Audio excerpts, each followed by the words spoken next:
And good morning, good afternoon, good evening, whenever you're receiving this information. My name is Rafael Vasquez Guzman, and I am the Executive Director or CEO of Líderes del Futuro Avanzando, a nonprofit organization in Sonoma County that provides information and advocacy for immigrants and refugees from Latin America. And today I want to talk about scholarships. There have been multiple people who have reached out and they have asked for guidance and support, and I wanted to create this video. Some of the information is from last year, some information is recent. So if you're looking for scholarships and you are in middle school, high school, or college, and in California, there will be information for you. And so it's important for us to recognize that there's a lot of funding available. What we don't want is a society that doesn't go to college because they think that they cannot afford it, especially in places like California, where there are so many tools available.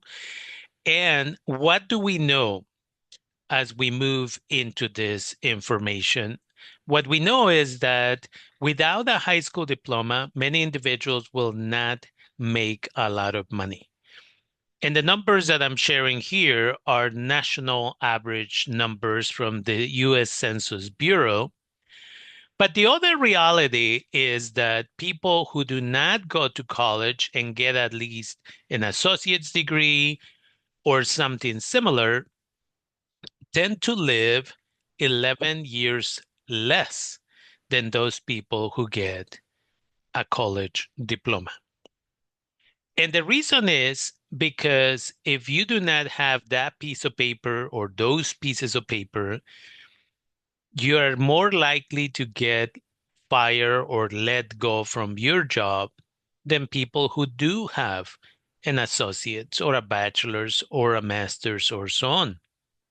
Second of all, if you get let go for whatever reason, you're less likely to get another employment in a short period of time because, again, you do not have that piece of paper. Super important for us to understand this.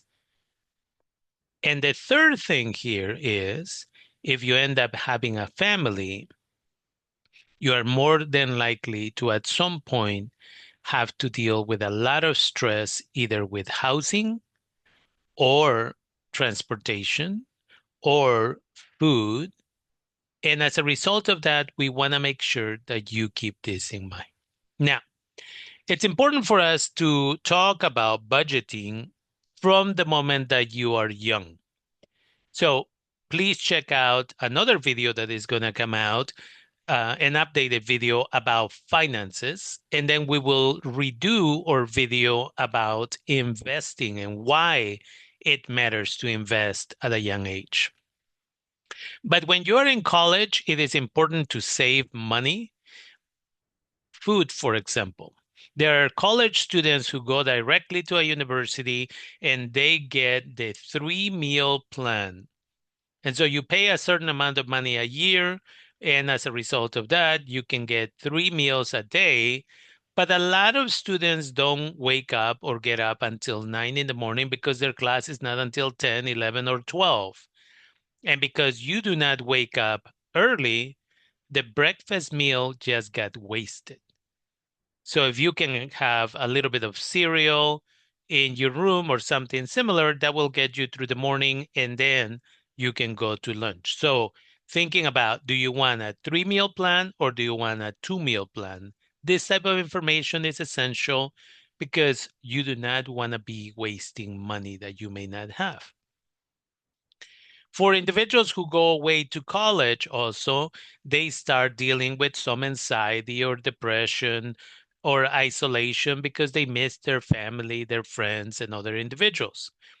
As a result of that, sometimes they end up in a situation where they are going out trying to develop friendships with people. And as a result of that, they end up spending or overspending. So again, learning to budget. How much money do you have for the month? How much money do you have for the week? And being honest with people and saying, listen, I'm glad that your families have thousands of dollars for you. My family doesn't. I have to work 1 or 2 jobs, and therefore I cannot be out every Friday night, every Saturday night, and sometimes on Wednesday evenings. And then the other one is about books. One, when I was in college, I sometimes, because I was very poor, I sometimes would get books from the public library, especially books for English classes or maybe history classes. But the other thing is about purchasing books online. Sometimes you can get a book. One of the books that I use in my class is Always Running by Luis Rodriguez. And if you go buy it at the bookstore, then they will sell it to you for about $20 to $30 a used book. If you go online, sometimes you can get it for 10 cents or 50 cents plus $3.99 shipping and handling. So you just got the book delivered to your home for $5 instead of the 20 something dollars. Super important. So keep that in mind. As soon as your professors offer you the list in the syllabi and it says what books you will need to purchase, see how many you can get from the public library for free that you can borrow, and then you can purchase the rest online. And then again, bank fees. Individuals who don't know how to manage their money end up going in debt on credit cards, debit cards, because you overspent. Now, every time you swipe that card, it's a $30 fee, a $25 fee, and now you are in so much debt that you now have to go get another job. So super important. And it's sad that the K-12 system has failed to educate us about budgeting. And this is why Líderes del Futuro Avanzando invest energy in order to create this video. So our last video is from about a year ago. We'll update it. We'll release it. While you're in college, it's also important to not just get a part-time job, at least, depending how much money you need. Myself, I had a full-time job and a part-time job. But I also had an internship. And why is an internship important? The reason that it is important is because it increases the chances that you're going to get employment. So you want to get an internship on something that relates to the major that you're studying. And then two, it provides real world experience in your field. So when you graduate from college, a lot of people go and try to get a job. And the first question is, how many years do you have of experience? And so instead of saying, I just graduated from college, I do not have experience, I need to get this career with you so I can get the experience, what you say is, although I just graduated from college, I have 2 years of experience with this company and this other company where I was successful, and here are my letters of recommendation. And the other part is sometimes those companies that you did internships with will wait and will offer you a job once you graduate or even before you graduate. I have a student from Sacramento State University who got offered, 3 different companies offered him a job in October of 2024, and he accepted the position. Again, a whole semester before he graduates college, he already has a job. He knows how much he's going to make the first year. He knows what the job entails. Why? Because he did internships with these companies. And as a result of that, they all offer him a job. For individuals who are going to do a master's or PhD, some type of doctorate perhaps, it increases the chances that you're going to get accepted because you have this experience with internships. They know that you love doing research or whatever the situation may be. The other thing that you have to do while you're in college is apply for at least 4 scholarships a month. When you're in your last year of high school, you should be applying for at least 6 scholarships a month, starting in July, and you'll see why in a minute. But when you're in college, you limit it to 4 because we don't want you to focus so much on applying and then not doing well in your classes. And again, even if you do not have to work because you have all the funding in the world, a part-time job teaches you responsibility. If you absolutely do not need the money, then an internship is what you want. It is important that you avoid scams. A lot of high schools sell information about their students, like contact information, email addresses. And as a result of that, some of these companies will, and if they don't sell it, they have it available for free. But these companies are going to target you and they're going to send you emails and contact you online and say, hey, we have scholarships available for you. You just have to sign up. You have to pay $30, $50, whatever the situation is. And what I'm here to tell you is you do not have to pay for any of that. It's a private business and they have the right to have a business, but everything I'm providing for you today is free. So don't pay for this resource. There are companies that you pay $300 a month so that you can go once a month and check in with them about this type of service. Hey, scholarship time, let's focus on scholarships, let's focus on writing your essay, let's focus on this and that and the other. That's a business and it's perfectly fine. But again, avoid scams. Now, how much does it cost to go to college? Well, and I'll focus in California because that's what I know for sure. So in California, this is the information for California community colleges. There's about 116 of them. And the cost for the classes a year is $1,286 on average. Then you have to add room and board, whether you're living at home, whether you're living away from home, all of those pieces are important. Now, the important piece here for people from California is under AB 19, it's a law in California, it says if you graduated high school in California and you're going to attend a community college full-time in the fall, all of your classes are guaranteed to be free because the government of the state of California recognizes that we need to educate everybody and that education should be a human right. All the classes are free. And you can get your classes paid for up to 2 years as long as the first year you do well. The challenge that I find as a professor is that a lot of students do not read, and therefore it doesn't matter how much reading you assign. If individuals don't read, then they don't show up prepared for class, and eventually they start getting bad grades, which then for the second year can affect whether or not they're going to get their classes paid for. At colleges like Santa Rosa Junior College in Northern California, if you graduate with a cumulative from high school with a cumulative 2.5 or higher, this Santa Rosa Junior College will give you an additional $1,200 a year to pay for your books for 2 years, which means your first 2 years of college could be free. Super important for you to keep this in mind. Compare the community college 9-month budget to CSU's. Again, you went from $1,286 to almost $8,000 just in the classes and other fees.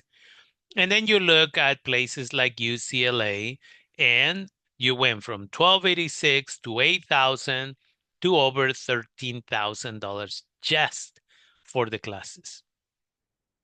So while it is beautiful for some individuals to be able to go to a university directly, there are 3 factors that you have to keep in mind before deciding to go away to college. And that means, are you independent enough to wake up in the morning, do your laundry, take care of yourself, and do your work.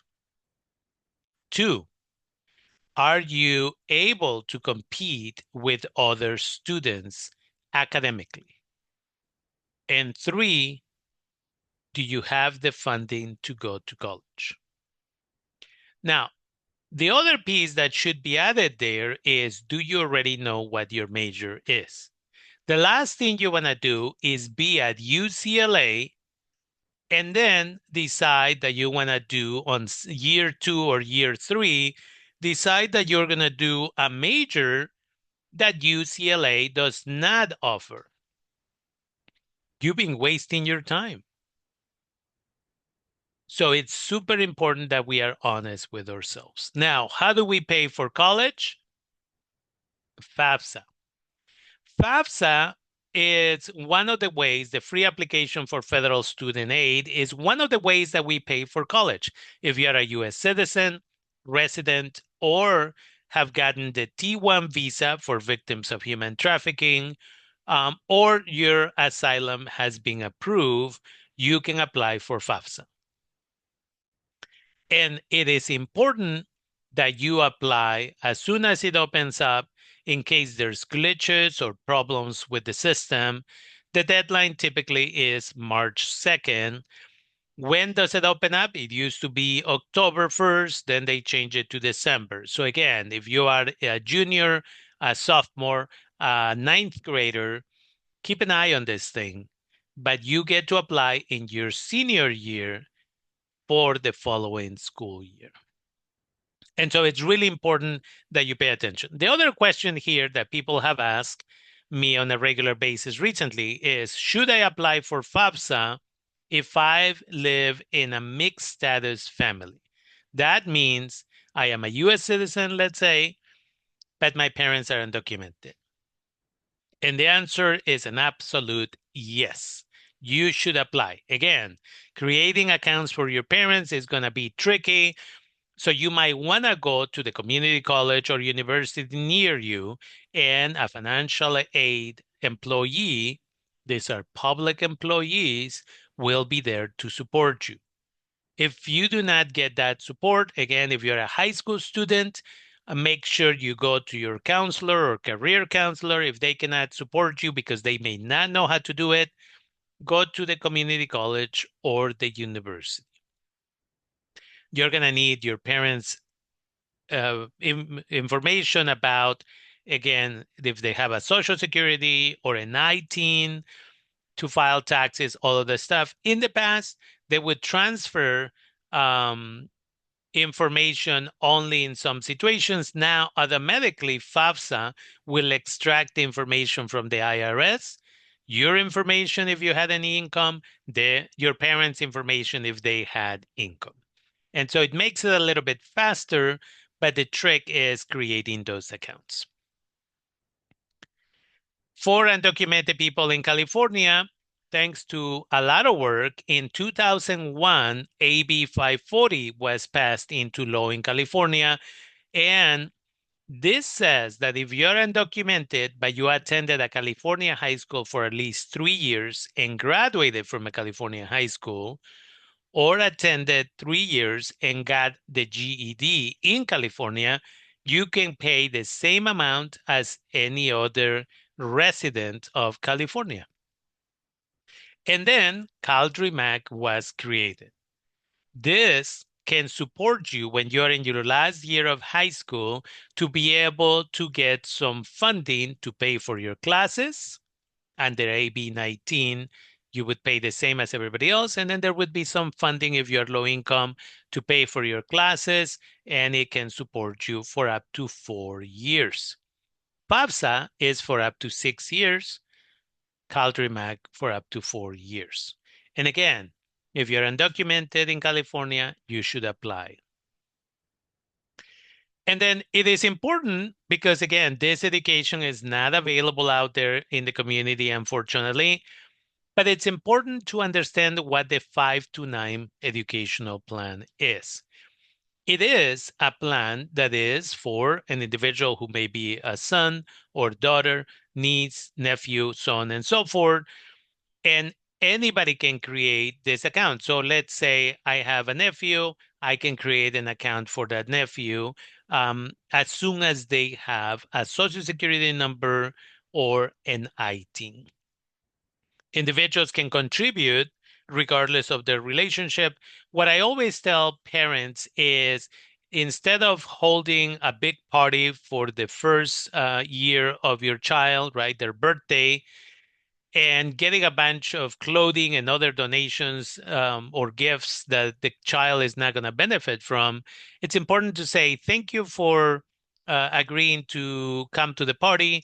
Instead of toys and everything else, we would invite you just in an envelope to put whatever it is that you're comfortable with. It could be $5, it could be $100, because we are adding all this money to the 529 educational plan. This accomplishes two things. One, more money will go into the fund. And two, a bunch of people will ask, what is the 529 plan? And you can educate people about this and the many benefits. How do you open an account? $25 is all you need in California. Is it too late if you are getting this information and you are a seventh grader? No. Is it too late if you are already in high school? No. You can open an account today. And then the other question that often people say, oh, but what if I don't spend all the money that I have in that account when I'm in college?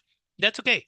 You can pass it on to your own children later on. You can pass it to a nephew. You can pass all that money to somebody else. Perfectly legal.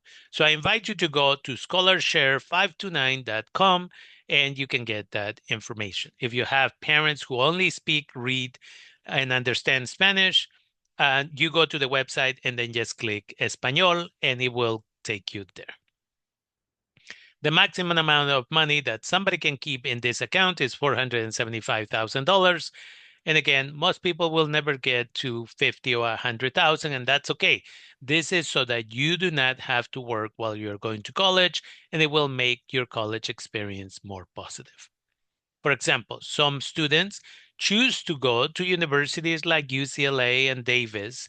Davis, for example, depending on what area of study you're in, you can go and you can study at UNAM, the National University of Mexico. It is the most prestigious university in Latin America and one of the top 20 in the planet. And so you can go for a quarter and just study there, right? Or if you're at Santa Cruz, you can go to Chile for a year or Peru for a period of time. And every university has this. If you do not have the money, how are you going to do it? But if you have $10,000 there, you can use it for that.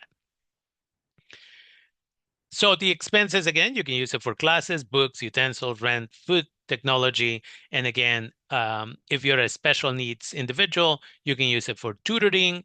And again, you can use it for classes. So if you're doing a study abroad program, perfectly eligible expense. Now, for Northern California, scholarships that you can apply for includes 10,000 degrees. 10,000 degrees offers scholarships for a lot of students. And so if you are in Sonoma County, in Marin County, for example, you should go check out 10,000 degrees, regardless of what grade you're in, whether you are in middle school, whether you're in high school, whether you're already in college in this area, and see if you qualify. You can add yourself into the email list where they will tell you, hey, the scholarship is coming up, or here's a training about scholarships. And as a result of that, you will be able to succeed.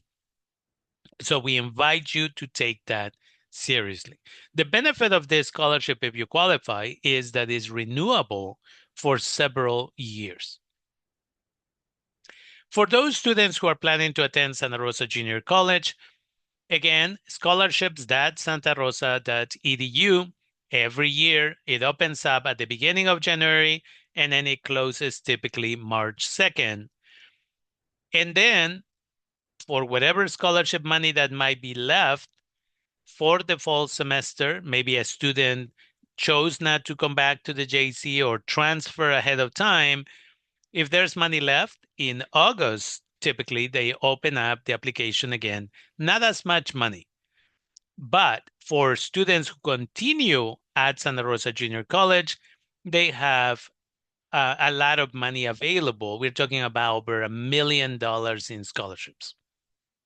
For those students who are transferring to a university from the college, there is on average about $300,000 in scholarships. Scholarships of $300, $500, and up to $1,500 on average. So there's plenty of money available for you.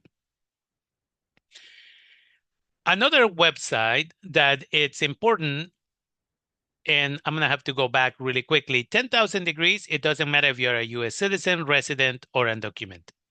Hispanic Scholarship Fund limits their scholarships to U.S. citizens or residents or DACA recipients.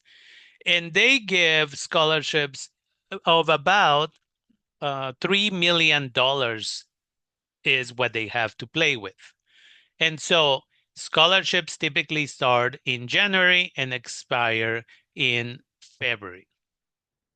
And again, if you are going to be a high school student, that's when you apply. If you're already in college, this is a national opportunity, so you can apply every year.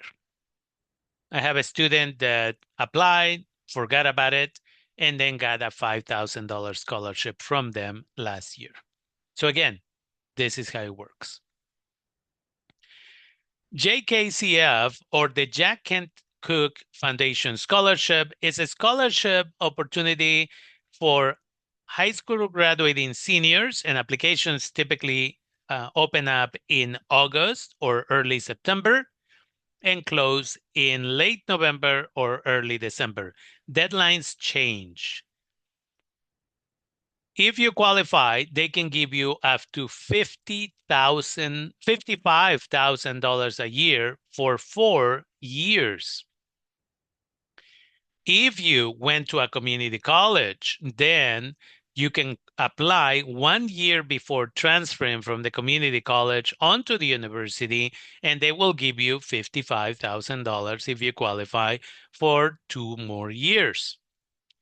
And then if you are in 7th grade, you apply in January or February, and they will put money aside, plus you'll have a mentor who will check in on you about your grades and extracurricular activities. If you, for example, in the summer live in an area where you want to learn how to program computers, but there is nobody that teaches that, and the community college doesn't teach that, or there may not be a community college in your area, what you do is, if you qualify, you speak to your mentor, and your mentor can, or the foundation in this situation, will pay for the classes, right? And they will follow you all the way until senior year, at which time you apply in hopes that they can give you more money for the university. This is open to U.S. citizens, residents, and undocumented people who graduate high school in the U.S. The Chicana Latina Foundation offers scholarships for female identified Chicanas, Latinas, who already completed 12 units in college or university, and their application typically comes out in January every year. They have a limited number of counties in Northern California that includes Sonoma County, but there are other counties in the area that you can apply for this scholarship, and so you are invited to apply. The most powerful thing about this scholarship, and it's open for U.S. citizens, residents, and undocumented, is not even the $1,500 that they give out on average to between 30 and 45 Latinas. What is most important is they have their award celebration. And at that event, you see the mayor of San Francisco, you see judges, you see politicians, you sometimes see either the governor or a representative from the governor. Why is that important? Because if you want to be a lawyer and you happen to get one of the scholarships, you might get offered an internship for the summer. Or if you want to be a doctor or anything else, it's about walking away with as many connections as possible. Soroptimist International. This one is in some cities, but not in every city. So I invite you to go to their website. It's only for females, and they give scholarships depending on the location. Some put together one or two scholarships of $300, others $500. You can be a U.S. citizen, resident, or undocumented as long as you have an ITIN number, which is the one that you use for taxes. Immigrants Rising is out of San Francisco, California, but anybody in this country can go to their website and learn about scholarships. In the past, they would offer a $7,000 scholarship for undocumented immigrants.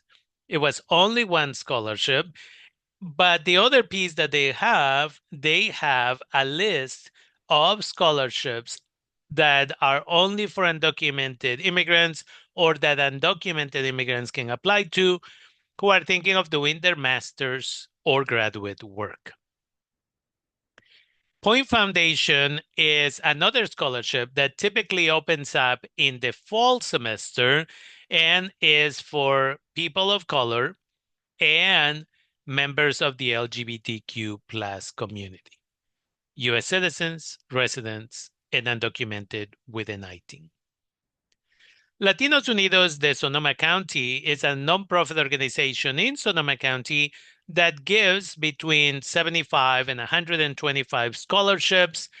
The application is not just available, but they are somewhat selective about who they want to apply. And this is because those who receive the scholarship already can reapply for it, but then some other students who are graduating can apply for it as well. They no longer have a website. They do have a Facebook page. You can follow them, Latinos Unidos de Sonoma County. Their application typically comes out in January. And again, depending on funding, will determine how many scholarships they give. Typically, their scholarships are between $500 and $1,000. U.S. citizens, residents, undocumented. The largest collection of scholarships is FastWeb. FastWeb.com has over 1.5 million scholarships worth over $3.5 billion in scholarships. If you are 6'1" or taller, there's a scholarship for you. If you are 5'4" or shorter, there's a scholarship for you. If you have blue eyes, there's a scholarship for you. If you have red eyes, naturally, there's a scholarship for you. And the list just goes on and on. Here's where I'll stop for a second and mention that if you are thinking about applying for scholarships, create a new email address only for scholarships and make it a habit of checking that email at least once a week. The reason is with FastWeb, and this is what annoys people about FastWeb, is that although it has a lot of scholarships, you're going to get some spam. And so as a result of that, you do not want to use your regular email for the scholarships because you will get lost in between all the messages that they send you. But again, I've met students who have gotten thousands and thousands of dollars. I had a student who attended Santa Rosa Junior College, then Sonoma State University, and when she graduated, she still had $15,000 in the bank from scholarships. Discipline and perseverance. The Gates Scholarship is the one that is, again, only for U.S. citizens, and their scholarship opens up every year, July 15th. This is why I was saying that you should start applying for scholarships in your senior year in July. The deadline for the scholarship is September 15th every year. You can only apply when you're a high school senior And again, US citizens. If you get it, it's $60,000 a year for 4 to 5 years. I had a student at Sonoma State who got this scholarship in the past, and he was able to not just qualify for food and the fees and then housing, but they gave him 3 plane tickets because he was from Compton. They gave him 3 plane tickets a year so that he could go and visit family. They didn't want him to completely disconnect. And then our organization, Líderes del Futuro, it's an organization that offers 6 scholarships now. And so we are making this video on February 2nd, 2025. The scholarships will come out on March 15th. Our scholarships are for students who are U.S. citizens and residents and undocumented. And again, it's important that people know that we have those scholarships. We have scholarships based on what people are going to study, if they're going to be teachers or lawyers. We have certain scholarships. If they're going to be doctors, we have certain scholarships. And again, we are privileged to announce that we are now authorized to offer the Omar Gallardo Scholarship in memory of one of the good human beings who lived in Sonoma County and who provided leadership, support, and guidance to a lot of individuals in our county. We're grateful that his family has authorized Líderes del Futuro to offer this scholarship. The first year, we will offer a $500 single scholarship, and we hope that the community will donate specifically for that scholarship, and that way we can improve the number of scholarships over time. And then when you're at a community college in California, you can apply to extended opportunities programs and services. Different programs offer some different services. And it's important that you know what you're doing and make sure to apply in your senior year. If you didn't, then your second year. EOPS was created in the late 60s because students protested and they said poor people should be able to go to college. The state of California became very fearful that students would revolt. And as a result of that, legislators created extended opportunities programs and services. The way this program should function is they should offer a certain amount of spaces for students who are coming in during the fall semester and reserve a number of spaces for the spring semester. Some people don't start until the spring. Some people didn't know about the program in the fall. If it's not done that way, then it's neglectful. And so it's important for people to understand this. What do they offer? Counseling services to make sure that you know what classes you need to take for your specific career. 2, they need also to be able to apply or receive scholarships. They also get funding for books and other resources. And so it can be a very beneficial program for low-income students. And then at the CSU UC level, you have EOP. It was created around the same time for the same reasons.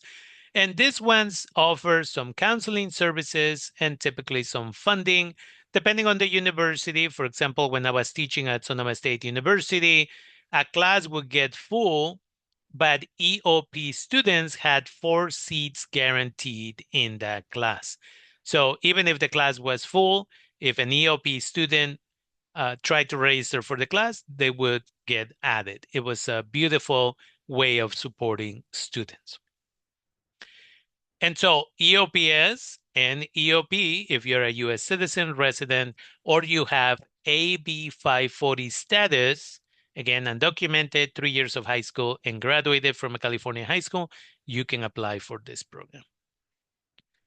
Now, talking about scholarships, it's important for us that you understand that you should only apply for scholarships you are eligible for, which means do your research. If you are listening to this information and you are a 10th grader, you are in a really good position because you have time to go and investigate about different scholarships, deadlines, what are the requirements, and so on and so forth. And then you are supposed to create a master calendar. In that master calendar, what you're going to put is deadlines so that you are never applying at the last second. And again, it's important to submit your application in full. Don't assume that they'll let you know that it's not complete. They'll just get rid of the application if it's not completed. Neatness count. Some scholarships still take applications on paper. Most are done online. So again, deadlines. When should you apply for a scholarship? No later than 2 weeks before the actual deadline. Why? Because you submit your application and then you might notice that something wasn't fully done. You still have time to do it. You never want to try to submit an application, in the 20 minutes before the deadline is due, because that's when mistakes are done. That's when the internet stops working. That's when your computer freezes and it just adds to your stress. 2 weeks early. You want to keep a backup of any information. We've had cases where the scholarship, you follow up and they say, oh, we never got your scholarship application. Oh, here's a copy of everything I submitted. And here is the date that I submitted it. And this is the other reply your office provided. In that case, the person automatically got the scholarship because they were able to prove this.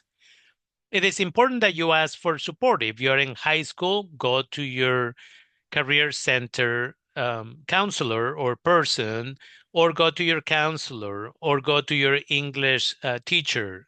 All those people are important. And you want to write an essay that makes a strong impression, and we'll talk more about that in a minute.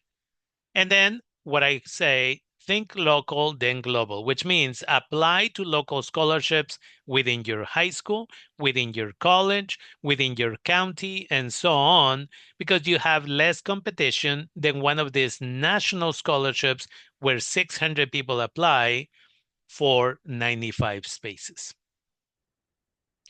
In writing the essay, it is essential that you think before you write. Brainstorm. Be original. Again, in some situations, for national scholarships, hundreds of applicants will be there.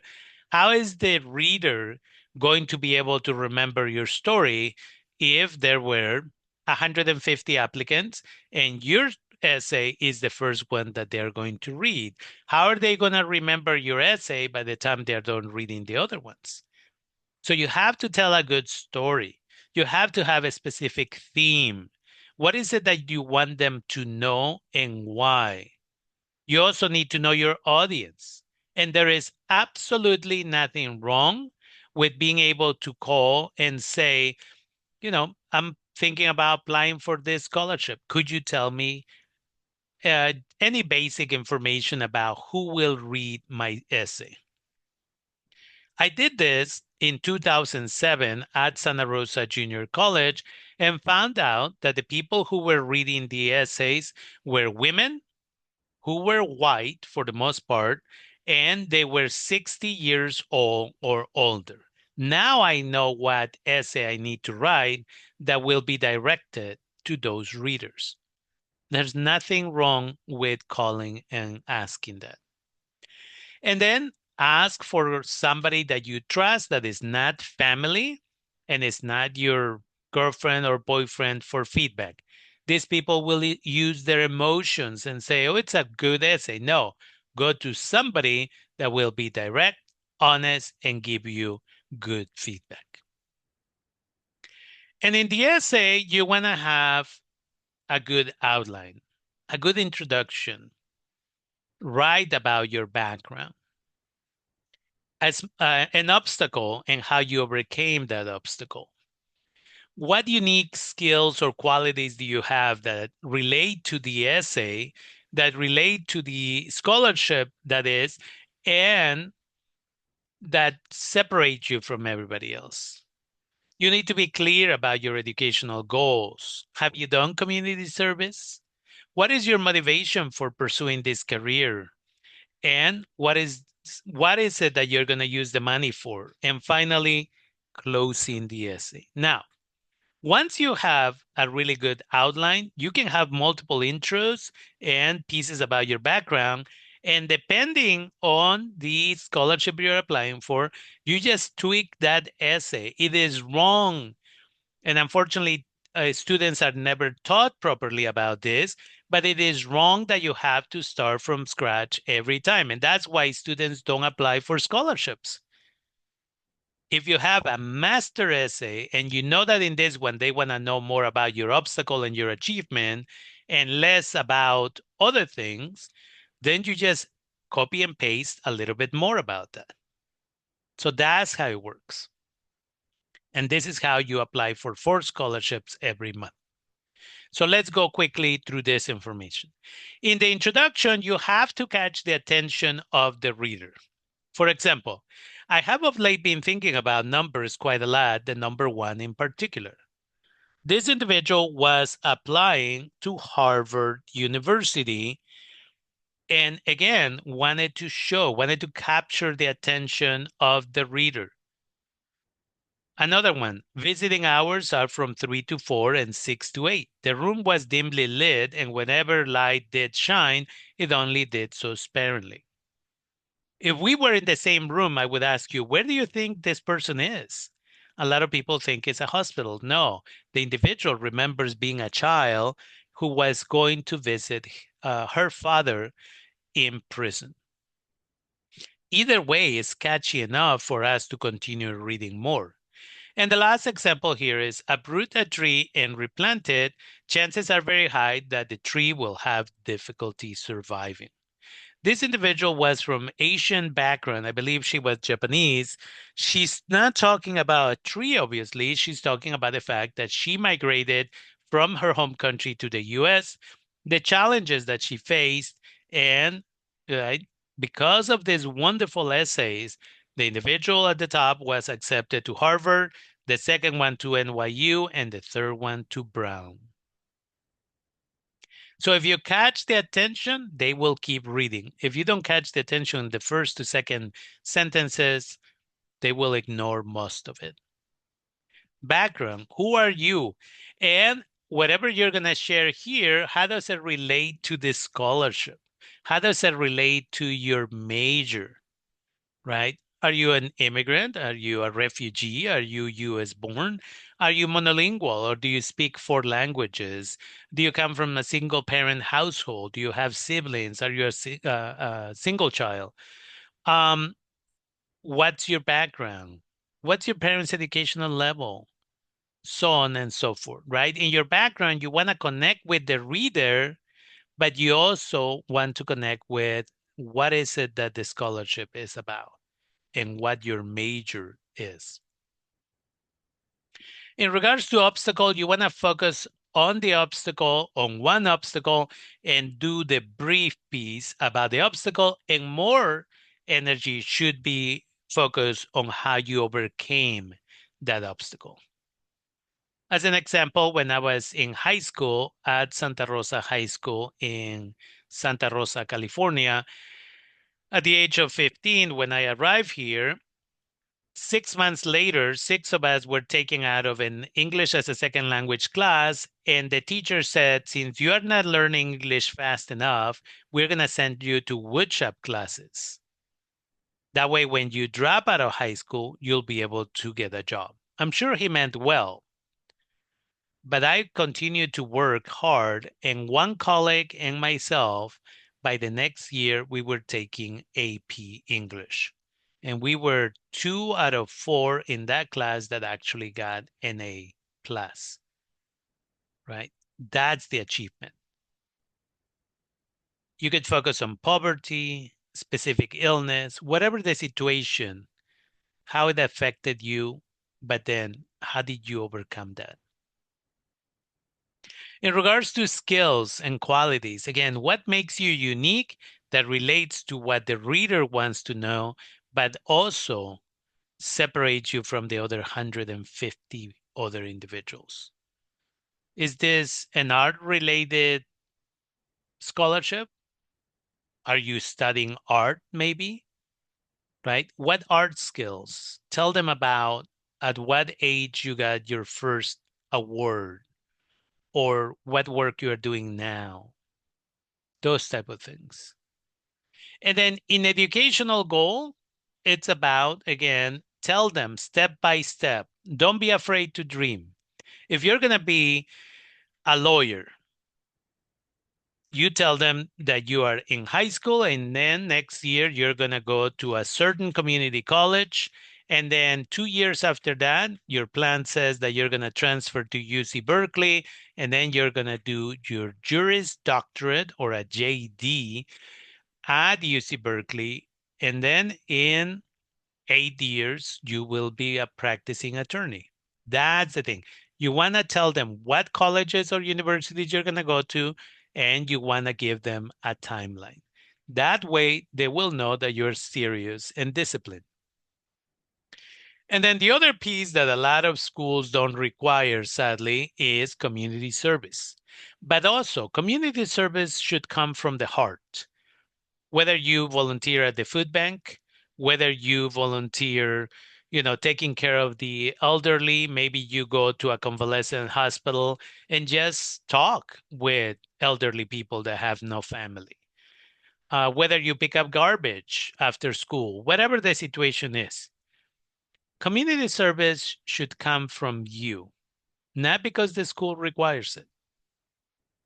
Also, be careful about saying that you do community service for your church by taking care of the children during Bible school, because not every scholarship is going to like the fact that that's your religion, because that may not be the religion. But the other piece here is that's not community service, that's service to your church. Community service, everybody needs to benefit. So if your church does dinner once a week and it's open to every homeless community member, then that is community service. And it cannot be something that the school you're attending is requiring you. Because if it's a requirement of graduation, you're not doing it out of the goodness of your heart. I encourage you to always do community service. Food banks are wonderful people who do wonderful work for the community, but they are really good at maintaining records. So if you're going 2 hours every week for 2, 3, 5 years, and you say, hey, I'm graduating high school, I'm applying for some scholarships, would you mind writing me a letter of recommendation?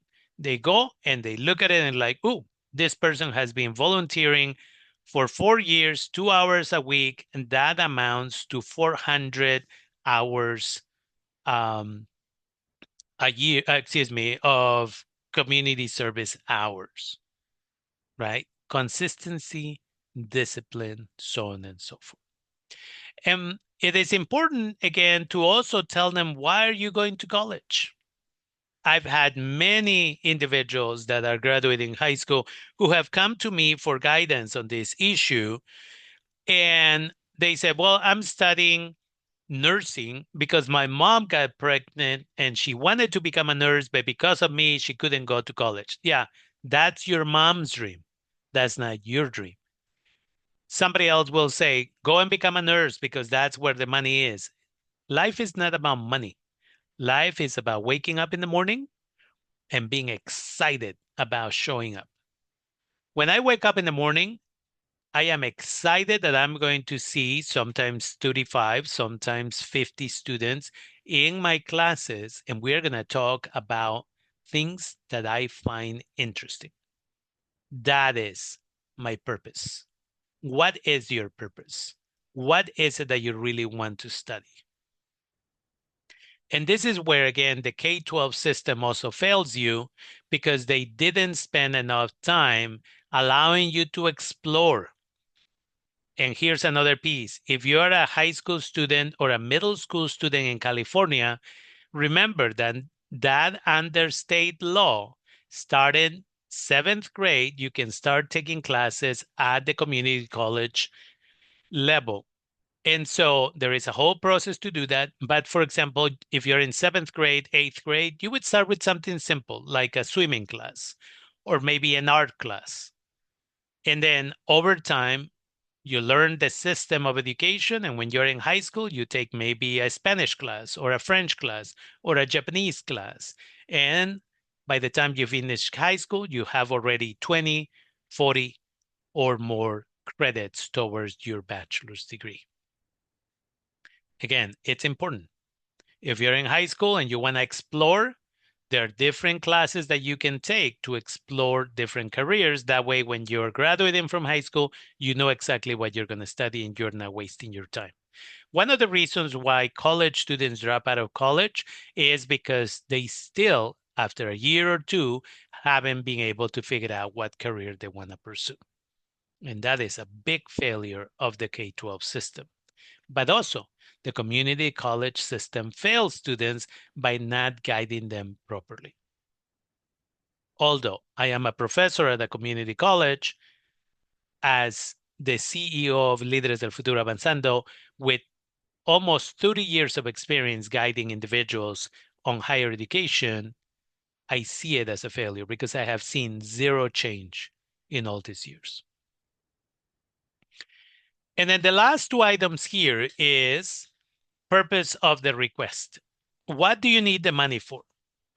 The classes that you need to pay for, books, supplies, maybe a new laptop. That's a justifiable expense if you don't have a laptop. But you cannot say, oh, I need to buy a new car so I can go to college. No money for you. Oh, I need to buy food. No money for you. Oh, I need to buy new clothes. Nope, no money for you. You always keep saying class fees, books, supplies. And so somebody asked me, this question comes up all the time, and it's like, but what if this scholarship, I'm applying for 6 every month, you're telling me, in high school, 4 in college. What if this scholarship gives me enough to cover my fees? Yeah, what if it doesn't? You always put that you're going to need it for fees, books, supplies, whatever it is. The only time you would mention transportation is if you were doing a study abroad. A study abroad is, again, where you are going to the maybe France or Italy or Spain or again Puerto Rico or whatever other place for 1 semester or 1 quarter to study there. That's the only time you would do that. And then the last piece is the power of closing. Thank you. Thank you for your consideration of my request. Thank you for taking the time to read my essay. Thank you for taking the time to review my application. Thank you for taking the time to learn a little bit about myself. Thank you for whatever, right? This is a tool in psychology. And so if you say thank you and they have done nothing for you, then there's a little bit of guilt. And so you may not agree with it, but that's how the system works. So you always want to finish by saying thank you. And with that, my name is Rafael Vasquez Guzman. I am the president and CEO of Líderes del Futuro Avanzando, a nonprofit organization in Sonoma County, California. And again, you can go to our website, lideresdelfuturo.org. You can go from there to our Instagram or YouTube or Facebook accounts. And again, we put positive messages about mental health every morning on our Instagram, Líderes del Futuro. Thank you for your time.